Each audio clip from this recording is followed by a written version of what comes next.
Group Captain Shubhanshu Shukla, first of all, congratulations. You're the second Indian citizen in space.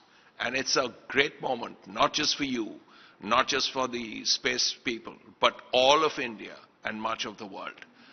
First of all, the fact that you're back, that the fact that you've had such a wonderful moment. Just tell us, when you were up there, when you saw India, your predecessor, Rakesh Sharma, had said what he had said. You tell me what you thought when you saw India on that map.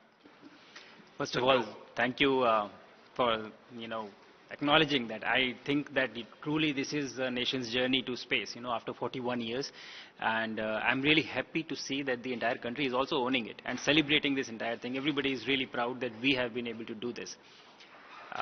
When I went to space and I looked at India from space, it was a very emotional and powerful moment for me as well. And I really understood what my predecessor, Vingwada Rakesh Sharma, when he went to space, meant when he said those statements. And in my parting speech, my farewell speech, I did give a tribute to him. And I acknowledged that even today, India is a lot different than what it was in 1984. And it looks a lot of things, India feels proud, it looks confident, and it looks audacious going into the future. But it still looks Saare Jahaan se Accha. Saare Jahaan se Accha it is. And those days in space, of course, will be not just memorable to you, but for everyone, 1.4 billion people in India. But people have gone into space more than once. And now that you have the experience, would you like to go again? Will there be more opportunities to go again? To your first part, yes, I would love to go again. It is an out of the world experience to have, and I would like to have that again for sure. And to the second part, I think we already know we are working actively towards sending Indian citizens from Indian soil on an Indian launch vehicle launching to space through mission Gaganyaan. And hopefully very soon we will be able to accomplish that. And I am actively working. My experience that I've gained from this mission is being utilized to make that happen.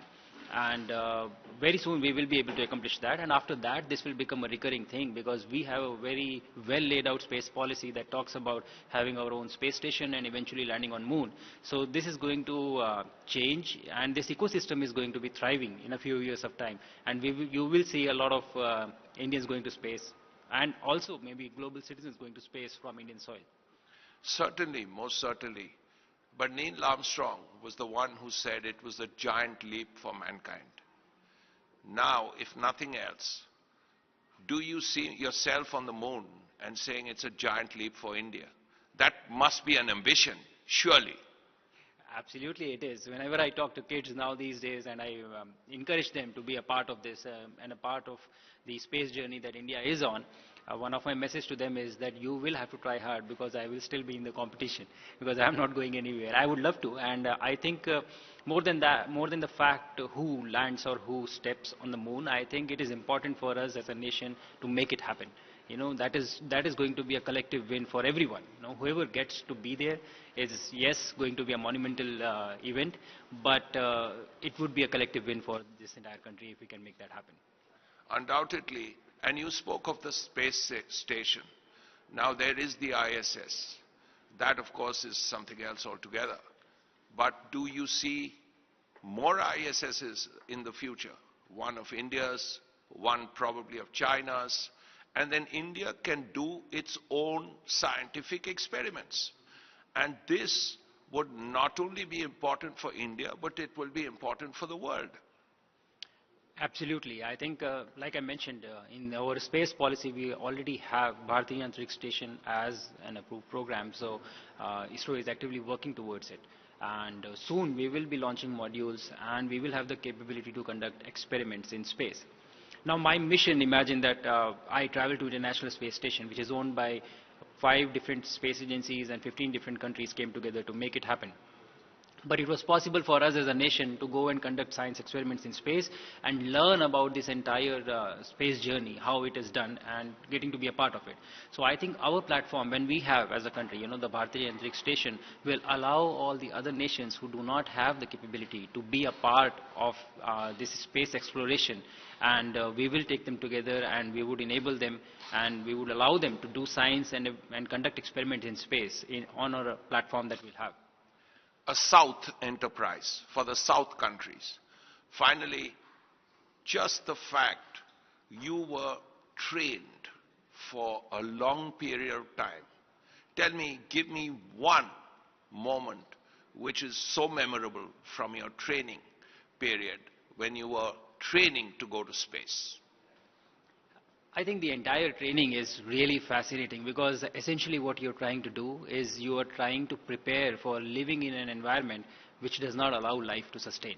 It's extremely hostile, and the kind of forces your body, or the kind of stresses that your body experiences are of a different kind and different nature. There are different types of training. You have to do theoretical training, then you have to do simulator based training, and then there is one space flight training, which are attributes that are specific to space flight, like your microgravity training in the zero G flight, or your centrifuge training for the excessive G loads that you experience, or the survival training. So I would say the most memorable would be these parts, because these were very unique, because preparing you for an environment which is really unknown to all of us, and it was a very good exposure, and you really bond with people when you come together in these difficult and stressful times and train together. Of course, finally, what message would you have for all the young people in India and all the young people in the world? Because they look up to you. You're an icon. What do you say to them? My message to everyone listening to this would be, I think that we are in a golden age as far as space exploration is concerned, and otherwise as well. The pace at which we are progressing as a nation. I would urge all the youngsters to be really focused and contribute to this actively, and not be passive bystanders to this. When we talk about dreams, big and bold dreams of landing on moon by 2040, or being a developed nation by 2047, these are dreams that have to be realized, and we need all of you to be a part of it, to make it happen. So my message to you, a short message would be, assume the responsibility of making it happen. This is my job. I have to take India to being a developed nation by 2047, and so it should be yours. That is my message to everyone who is listening.